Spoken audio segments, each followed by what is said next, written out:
पुरी भाजी म्हटलं की अनेकांना टेन्शन येतं, पुऱ्या छान होतील की मऊ लुसलुशीत आणि एकदम टम्म फुगलेल्या राहतील का?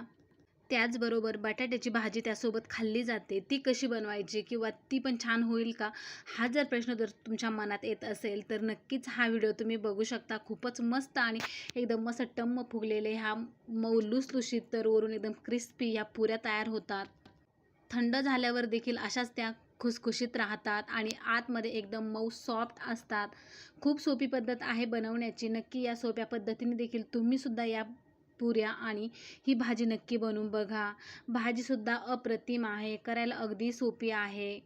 कोणतंही वाटण न करता किंवा न बनवता आपण ही भाजी बनवतोय. भन्नाट चवीची भाजी तयार होते. फक्त बटाट्यापासून ही भाजी बनवली जाते आणि खूपच मस्त हिची चव असते. जास्त मसाले वगैरे घालायची सुद्धा आवश्यकता नसते. खूप सोप्या पद्धतीने ही भाजी बनवली जाते. तुम्ही या पद्धतीने